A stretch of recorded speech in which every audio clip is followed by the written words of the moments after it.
Salut à tous et bienvenue sur Conquest le Mac. Comme d'habitude, tous les mois, je vous fais toute la présentation de ce qu'il y a sur Conquest. Donc, on verra les précommandes, on verra après les unboxings, j'ai toutes les nouveautés montées pour vous. J'ai aussi tous les terrains, les packs de terrain qui sont sortis, que ce soit City State ou que ce soit ah là là, le trou pour les rois sorciers. Voilà, je vais pouvoir vous les montrer. Ils sont montés. Ils sont pas peints encore. Je vais essayer d'en peindre le plus rapidement possible. Mais en tout cas, voilà. Et puis, je vous rappelle que si Conquest vous découvre, vous avez sur la chaîne toute une playlist avec beaucoup de choses, dont des vidéos de rapports de bataille pour voir vraiment ce que c'est que le jeu Conquest, et puis surtout des vidéos pour apprendre à jouer si vous avez envie de découvrir en fait les mécaniques du jeu qui sont vraiment, moi c'est le jeu que je joue, auquel je joue le plus, et je trouve que c'est vraiment un excellent jeu, un excellent système. Les deux dernières parties que j'ai fait, ça s'est joué vraiment serré, et je peux vous dire que c'est vraiment ce type de gameplay qui fait vraiment plaisir. Alors, quand on regarde les précos, alors dans les choses qui viennent de sortir, vous avez, alors si vous avez envie vraiment d'y aller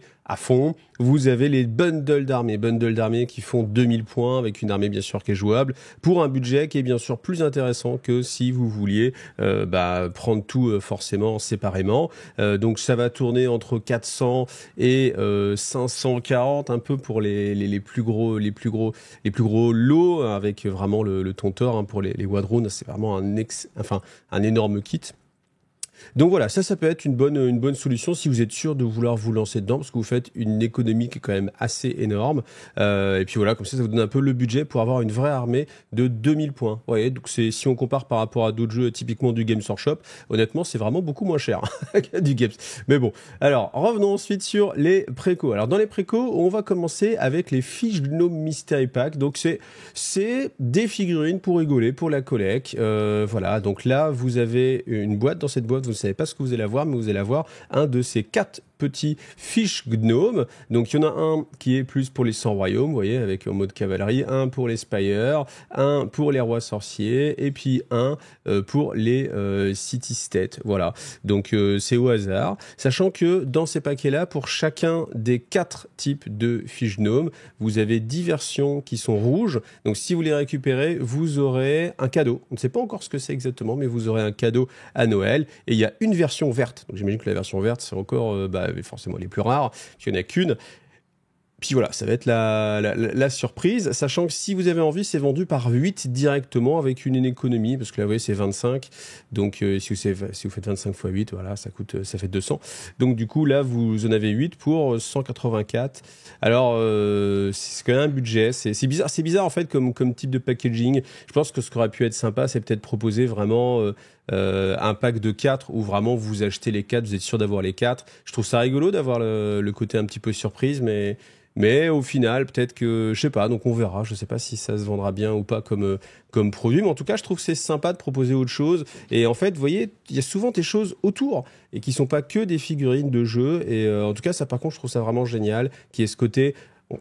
On se prend pas au sérieux entre guillemets, mais on se fait plaisir et puis on sort des choses juste pour la collection, juste pour le côté goodies. Tout en sachant que tant que vous faites un achat, il faudrait que ce soit synchro, mais tant que vous faites un achat ce mois-ci, voilà, vous allez avoir pour chaque achat de 129 € offert les Hungry Chicken de Noël. Voilà, donc ça c'est marrant. C'est les figurines de Noël qui peuvent être utilisées comme des pions ou des choses comme ça, et avec tous les petits cadeaux de Noël, parce qu'en fait on avait les mêmes, mais version des crânes. Là c'est la version petit cadeau de Noël, et ça c'est offert dès que vous avez un achat supérieur.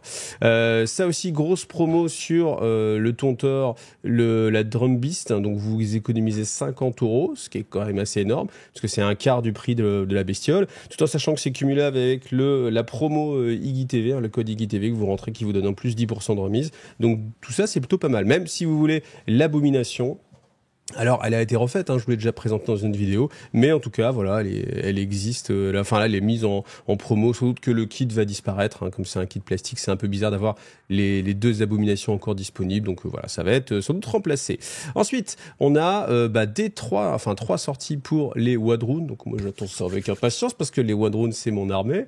Donc, on va avoir, premièrement, les Chosen of Death, donc ce sont uniquement des femmes, avec à chaque fois fois, alors au début, je comprenais pas trop l'idée, mais c'est qu'en fait, elles écoutent un peu ce qui se passe, et donc du coup, elles ont des masques à chaque fois, donc elles ne voient pas ce qui se passe, mais elles sont ultra agiles.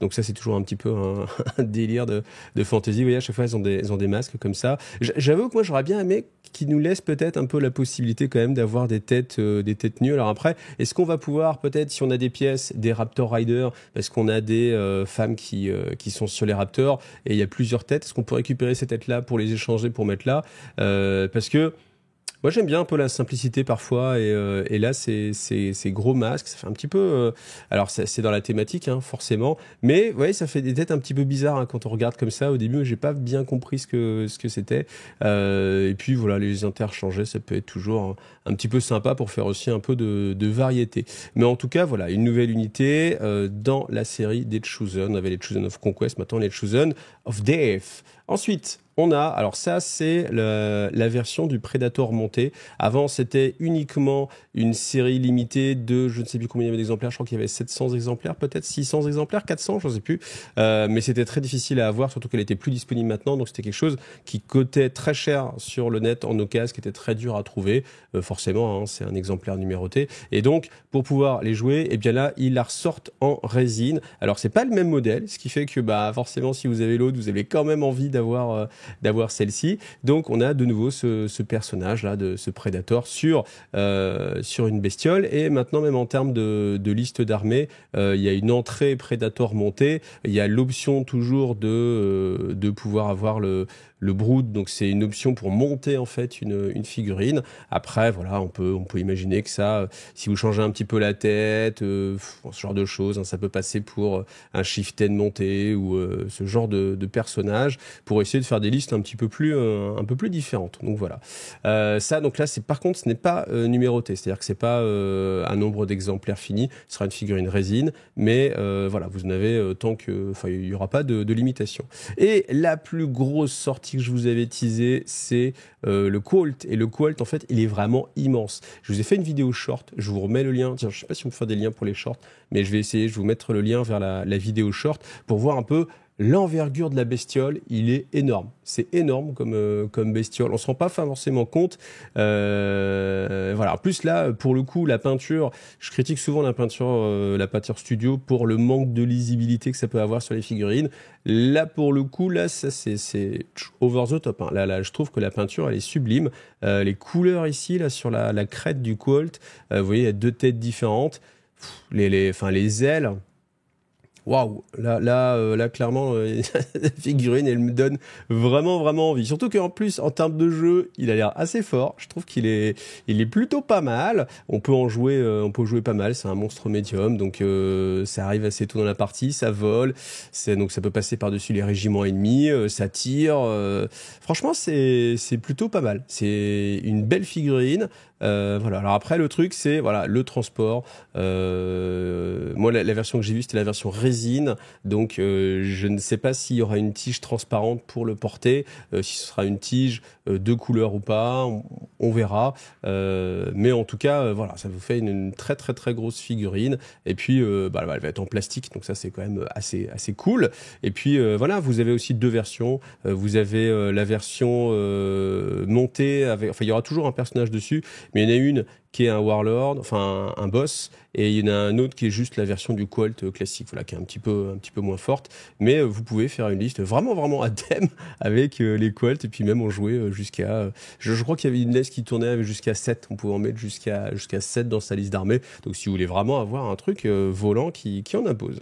Alors la boîte du Jotnar, donc sachant bien sûr que là il est dans le design package ambiance Nord, hein, avec le dessin de fond Nord, mais qu'on peut le monter aussi pour les City State. Donc vous avez toujours ce système de double boîte. Alors on va l'ouvrir bien évidemment. Alors comme c'est de l'artisan de série, on a toujours ce système de coffrage en fait en carton avec les éléments résine au milieu. Quand vous avez un élément en plastique, eh bien vous avez les grappes qui sont à l'intérieur. C'est pour ça que comme on a le même format de boîte, eh bien là il y a ce coffrage. Alors on commence avec la notice. Donc la notice pour le coup, elle a l'air assez simple, hein, donc il n'y a pas énormément d'éléments. Donc après, voilà, comme c'est des éléments en résine, il faudra peut-être un petit peu gratter les petits flashs qu'il y a. Et vous voyez, ça c'est la partie pour la version City State. Donc je vous montre les doubles cartes, hein, la carte pour les Nords, la carte pour les City State. Alors comme vous voyez, on a tous les éléments qui sont dans des petits sachets, bon, hormis le petit socle, voilà, ça qui vient se mettre sur le socle.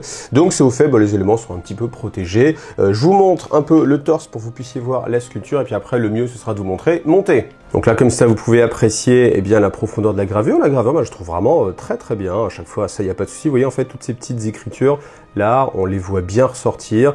Donc, il y a moyen de pouvoir facilement, après, les repeindre. Donc là, après, on a quand même tout un élément de cristaux, comme ça, qui sont bien fouillis. Après, le petit inconvénient, voilà, c'est toujours, en fait, des fois, sur la résine. Alors, ça va dépendre comment a été démoulée votre pièce. Mais vous avez, en fait, une ligne de moulage. Voilà, que là, il va falloir gratter un peu plus sur cet élément-là. Alors, le Jotnar Seidr, donc on peut le monter de deux façons, soit pour jouer chez les Nords, soit pour le jouer chez les City State. Donc c'est une grosse pièce résine. Alors là, ce qui m'a marqué, c'est que vous voyez, là on le voit bien, en fait, il est vraiment très penché sur le côté, un peu tombant vers l'avant. Et honnêtement, si vous le collez pas, ça va pas tenir. Même là, j'ai essayé de le reculer le plus possible sur le socle pour qu'il soit le plus en appui possible pour pas que ça tombe. Et j'ai vu que sur le Discord, d'autres personnes avaient eu le même. Alors je sais pas si c'est un problème ou pas, mais c'est vrai que sur la photo, en fait, on avait l'impression qu'il était quand même beaucoup plus droit. Là, le fait qu'il le soit moins, alors de toute façon, il n'y a pas vraiment de choix, hein. Vous voyez, là, c'est vraiment dans la façon dont vous mettez le pied. Donc, le pied est à plat sur une pièce qui est à plat aussi, donc c'est prévu pour être comme ça. Mais c'est vrai que sur la photo, il avait l'air d'être plus droit. Voilà. Ensuite, donc vous avez plusieurs éléments qui vont varier. C'est surtout la tête et l'arme. Vous avez deux types d'armes différentes. Là, moi, j'ai mis celle qui était la plus sympa avec la hache, que je trouvais la plus sympa. Vous pouvez avoir aussi une version un peu plus lance. Et puis la tête, ça c'est la tête pour la version Nord, et puis vous avez une tête aussi pour la version City State. Alors en termes de construction, c'est facile à monter, il n'y a pas trop de difficultés. J'avais un petit peu peur peut-être sur la tête, mais au final vous avez beaucoup de parties de cheveux, il y a 5 parties de cheveux qui viennent se mettre sur le crâne. Franchement ça se fait un peu bien. Là où peut-être j'ai eu un petit peu plus de mal, c'est sur l'écartement en fait des bras. Là vous voyez, on le voit là un peu, j'étais obligé d'écarter un peu plus les bras que ce qui était prévu. Donc après ça vient se camoufler avec de la pâte, avec du mastic. Donc à voir, voilà, est-ce que c'est typique de ma figurine ou pas? Je ne sais pas, je ne pourrais pas vous le dire. Alors après, en termes de taille, je l'ai mis à côté des autres Jotnar, et on voit qu'il est plus balèze. Il est plus balèze, il est aussi plus dynamique forcément dans le mouvement. Il est beaucoup plus élancé que les premières versions qui étaient sorties, forcément. Mais bon, c'est là où on voit un peu toute l'évolution. Vous voyez, on a l'impression qu'on regarde des filles qui ont 15 ans d'écart en termes de sculpture. En fait, non, il y a que 4 ans d'écart. Mais c'est là où on voit toute la marge de progression qu'il y a eu, qui a été comblée en fait sur les figues de Conquest. Donc voilà, beaucoup plus élancé, beaucoup plus agréable, même si l'autre au final, le géant, voilà, un peu des montagnes, il est il fait géant des montagnes. Par rapport à la nouvelle version, vous voyez, on sent qu'on est dans le même style de figurine, un peu plus propre, un peu plus moderne. Voilà la boîte des Mahabharati initiés pour le Sorcerer King. Donc voilà, avec le petit logo sur le côté, toujours le fond coloré qui représente évidemment la couleur de la faction. Les socles comme d'habitude. Donc la carte toujours aussi jolie. La notice, je vous rappelle encore une fois, vous l'avez directement sur le site de Parabellum. On voit qu'il y a quelques petits ajustements à faire, typiquement entre les différentes armes qu'on peut avoir sur le bout de la lance, tout simplement. On peut bien sûr faire un leader et le porte-bannière. Et on se retrouve avec, du coup, 3 fois la même grappe. Alors vous allez trouver encore une fois toujours le coup de génie de Parabellum avec des petits numéros. Alors ça a l'air de rien, mais vraiment au montage, ça vous facilite vraiment la vie. Des fois c'est compliqué de trouver le petit numéro qui est sur la grappe, il sera de l'autre côté. Là au moins vous avez directement un gros numéro, c'est facile à trouver. Vous savez que les corps vont ensemble, c'est quand même beaucoup plus facile pour monter la figurine. Ensuite, vous avez à chaque fois donc bien sûr la porte-bannière qui va être là. Au niveau des têtes, vous avez 9 têtes différentes, sachant que ça c'est fait pour monter 4 figurines. Donc ça vous fait quand même pas mal de variations, et puis ça permet comme ça de voir pas toujours les mêmes personnages. Alors on voit la gravure de la bannière. Les bannières sont beaucoup moins extravagantes que ce qu'on avait à une époque chez Conquest, mais en tout cas elle a une simplicité qui est assez agréable, et puis encore une fois très marquée. Là on le voit aussi sur le torse. Là vous avez vu un peu le niveau de profondeur des détails. Là on est sur des très belles figurines, très précises, parce qu'à une époque, là encore, on avait parfois des figurines qui n'étaient pas très précises, où on avait du mal à déterminer ce qu'était chaque élément. Ça maintenant, ça se voit énormément moins. Et là, vous voyez que vous avez vraiment, eh bien, il n'y a pas de doute sur est-ce que c'est un morceau de tissu, est-ce que c'est une botte, est-ce que c'est du cuir, est-ce que c'est de la peau, etc. Donc voilà, les figurines très très réussies. Alors, les Mahabharati initiés, voilà. Donc, je vous ai monté le stand de commandement. Donc, dans ce stand de commandement, vous avez bien sûr le porte-bannière, voilà. Et puis, vous avez aussi le leader. Alors, le leader, on va le reconnaître parce qu'il a un turban qui est un petit peu plus gros. Il a aussi surtout des épaulettes, comme on voit là, épaulettes avec des petites flamèches. Alors, je sais pas si c'est des vraies flammes ou si c'est plutôt une sorte de tissu. Je pense que ça peut être sympa de le peindre en mode un peu flamme pour rajouter un peu de couleur, ce genre de choses. Alors, les figurines, elles sont simples à monter sur le corps, parce que le corps est vraiment en deux parties que vous collez, avant-arrière. Après, il y a les deux bras. Le souci, c'est que comme vous avez en fait deux bras qui viennent tenir à chaque fois une lance, ça peut être un petit peu compliqué d'avoir exactement la bonne jonction. Donc, ce que je vous conseille, c'est vous ébarber toutes les pièces, et une fois que vous avez toutes les pièces prêtes, vous allez utiliser de la colle plastique pour avoir cette souplesse encore, pour pouvoir poser en fait les parties, et puis après venir mettre la hallebarde qu'on va tenir, et pour avoir le bon écartement, ça vient se joindre au niveau des poignets, voilà. Après, autre chose aussi, c'est que là on le voit hein, sur celui qui est totalement sur le côté, vous avez en fait le haut de la hallebarde qui est séparé en fait de la hampe, et ça tient, mais faudrait pas que ça pèse beaucoup plus lourd, hein. Donc ça peut-être c'est le moment où vous pouvez utiliser peut-être de la super glue. Moi je les ai collés à la colle plastique. Bon, ça passe bien, puis après bon on voit pas trop la différence, et puis la colle plastique ça maintient quand même. Mais en tout cas c'est des figurines que je trouve très bien sculptées, très expressives et plutôt bien réussies. Alors, deuxième boîte de campagne, donc Crucible of Will, Fanning the Fire, donc City State contre Sorcerer King. Donc d'un côté, bien sûr, vous avez le Maharaja, de l'autre, voilà la version City State. Et quand on ouvre, eh bien, vous aurez donc bien sûr un petit code pour télécharger les STL avec une petite remise. Donc c'est des figurines résine. Vous avez ce livre-là, donc ce livre-là, c'est vraiment tout le livre de campagne. Et puis, bien sûr, les cartes. Alors pour ceux qui ne connaissent pas le principe des campagnes, c'est que vous avez des personnages nommés. Donc là, on a le Skyper Saurian Deck et la Persénias de Gorgone. Ce ne sont pas des personnages jouables dans The Last Argonaut of King tel quel, mais quand vous faites la campagne, là vous avez les règles spéciales qui sont rattachées à ces figurines-là, sachant que ces figurines-là remplacent d'autres figurines, donc vous pouvez tout à fait les jouer, même avec cette carte-là. Par contre, vous utiliserez, voilà, si c'est un Maharaja, l'affiche tout simplement du Maharaja classique. Donc là, comme d'habitude, je vous montre rapidement la pièce résine pour que vous puissiez juger de la sculpture. Toujours, vous avez encore une fois une belle finesse. Cette résine, elle est vraiment très agréable à travailler.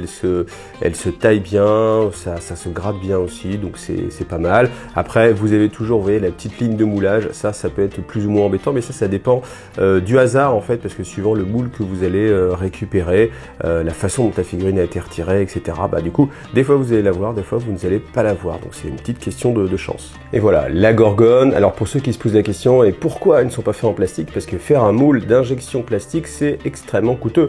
Et pour des figurines comme ça qui ne vont pas être réutilisées 50 fois, parce qu'un même joueur, en fait, faut imaginer que pour une figurine d'infanterie, par exemple, eh bien, il va l'avoir déjà au moins 3 fois, puisqu'elle est 3 fois dans la boîte.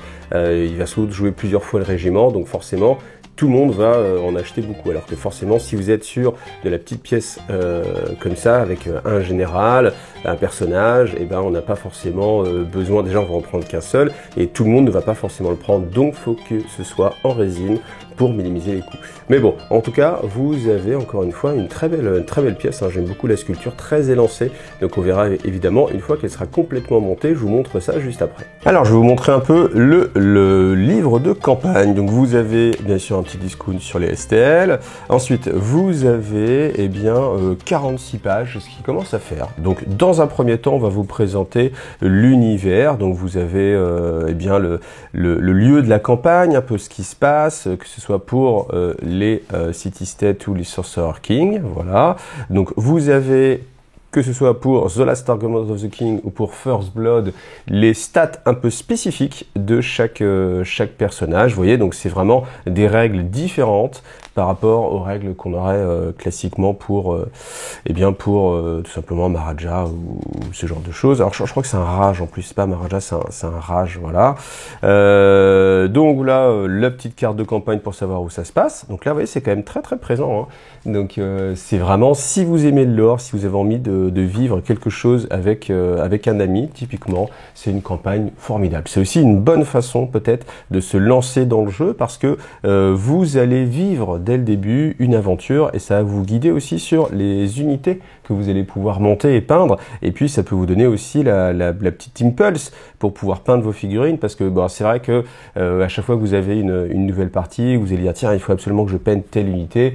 C'est quand même un petit peu plus sympa d'avoir un contexte en fait et de les nommer. Mais ce que vous voyez aussi, c'est que pour des unités, même vous voyez les Rajakur, et bien en fait ils sont un petit peu spécifiques parce que c'est ceux de cet épisode, de cette campagne. Donc voilà, c'est pour ça que vous avez les stats ici qui sont rappelés. Donc déjà l'avantage, c'est que vous avez besoin uniquement de ça. Il n'y a pas besoin de construire peut-être une autre liste à côté. Bon après ça va dépendre parce que vous avez plusieurs missions. Et après, vous avez un budget en points, mais vous avez en fait ces unités-là à intégrer, qui sont des unités en plus. Voilà. Donc, on va regarder un peu les missions. Vous avez bien sûr des artefacts qui sont spécifiques à cette campagne-là. Et au niveau des scénarios, donc le premier scénario, c'est sur une petite table en First Blood, sachant que on vous dit si vous jouez uniquement à Conquest The Last Argument of the King, c'est-à-dire la version plus bodybuildée, on va dire, eh bien vous pouvez tout simplement vous passer de ce premier scénario de mise en bouche. Donc ensuite, vous avez le scénario 2, voilà, donc à chaque fois avec un petit peu de l'or, la façon de remettre la table, tout ce qui peut se passer évidemment, si, en fonction de qui gagne, ce qu'il peut y avoir comme impact. Donc troisième scénario. Voilà, tout en sachant que là, si je dis pas de bêtises, vous voyez, là par contre il y a eu une petite erreur dans le design en fait, c'est-à-dire que là on a des objectifs qui font 12 pouces de diamètre, alors que là on nous dit que ce sont des objectifs de 6 pouces, donc en fait je pense simplement que là il y a eu une petite erreur sur le dessin, et que vos objectifs devaient être plus petits que ce qu'il y a présenté ici, voilà, donc faites-y attention. Voilà, donc ensuite on continue, quatrième scénario, voilà, avec des personnages un peu plus spécifiques, voilà, en plus, et puis je crois que voilà, c'est ce qui va vous déterminer après la fin de la victoire. Donc est-ce que ce sont les Sorcerer King qui gagnent ou est-ce que ce sont les City State qui gagnent? Mais vous voyez, encore une fois, je pense que c'est très sympa, très mignon. Vous lisez ça au fur et à mesure de vos parties. Avant de commencer votre partie, vous lisez un petit peu le lore. Ça vous donne une ambiance et puis aussi une motivation pour continuer comme ça votre campagne et peindre vos figurines. Alors dans la boîte de campagne, vous avez les deux personnages que je vous ai montés. Donc on commence avec, comment il s'appelle de son petit nom, et il s'appelle le Skypiercer Yendek, à savoir un rage. Donc vous pouvez l'utiliser pour faire un rage tout simplement. Alors la figurine, elle est assez massive, hein, vous le verrez après par rapport à d'autres. La sculpture, elle est vraiment top. Moi je le dis à chaque fois, mais j'aime vraiment la qualité de la résine chez Parabellum. C'est très lisible, il n'y a pas beaucoup de pièces, enfin c'est pas trop mal moulé, ça se joint assez bien, c'est assez fin. Quand vous voyez vraiment le trident là, c'est très fin, très propre. En plus j'aime bien le style parce que encore une fois il n'y a pas non plus trop de détails qui embêtent un petit peu parce que du coup c'est long à peindre. Alors par contre là du coup il va falloir aimer travailler un petit peu la peau, mais comme c'est bien sculpté, qu'il est bien musculeux, et bien forcément ça va pouvoir vous aider un petit peu, vous guider sur la peinture. J'aime beaucoup le gantelet en tout cas parce que c'est vraiment plein de détails, et encore une fois c'est un style qui change un petit peu, hein, qu'on n'a pas l'habitude de voir dans tout ce qui est figurine plutôt anglo-saxonne. Donc voilà, ça c'est une très belle pièce que vous pouvez trouver uniquement pour l'instant dans la boîte de campagne et qui peut être utilisée chez les rois sorciers en tant que rage. Après, notez aussi que si vous voulez, vous pouvez enlever le turban et du coup, ça fait un crâne chauve qui, franchement, peut passer bien ensuite. Donc, si vous avez envie, alors soit de gagner du temps de l'optimisation de la peinture pour pas avoir le turban à peindre, ou alors vous avez envie de faire un chauve parce que les chauves sont plus jolis. Et ben voilà, c'est aussi une bonne option. Alors, dans cette double boîte, vous avez aussi Persenia the Gorgon, qui est une Aristarque pour les City States. Donc là, c'est une figurine, alors qu'elle est vraiment extrêmement élancée, forcément très féminine dans le le look.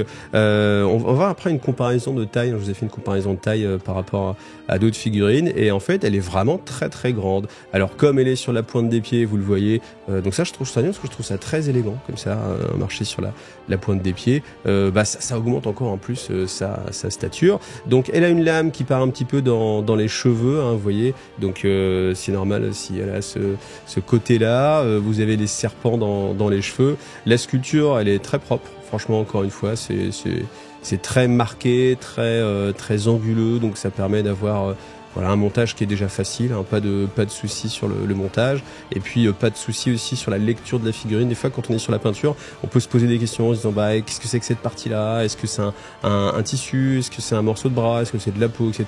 Bon, là vraiment, il n'y a pas de soucis à avoir. Et puis voilà, encore une fois, si vous voulez cette figurine, c'est dans la boîte de campagne. Notez que vous pouvez l'acheter à deux, hein, avec quelqu'un qui va faire les rois sorciers. Déjà, alors s'il est proche de chez vous, faites votre campagne, parce que la campagne ça va être vraiment sympa. Et puis sinon, eh bien voilà, vous essayez de la récupérer. Peut-être qu'il peut y en avoir en occasion, on sait jamais. Donc là voilà, les figurines avec un Mahabharati à côté. Alors on voit que le Raj, il est assez Mastar, très costaud, et en plus avec le turban ça le fait un peu plus grand, mais au final c'est assez cohérent en termes de taille. On peut juste imaginer qu'il est vraiment costaud, mais le turban c'est vrai que ça rajoute beaucoup de volume. Le fait qu'il ait le bras en l'air avec un gros bracelet, ça rajoute vraiment encore une fois de la hauteur, et on a presque l'impression que c'est pas trop la même échelle, mais en fait quand on regarde vraiment au niveau des yeux, voilà, on peut lui dire que c'est juste ça passe. Après par contre pour la Gorgone, là pour le coup elle est vraiment très grande. Alors encore une fois elle est sur la pointe des pieds, mais malgré tout elle est vraiment très grande. Après, comme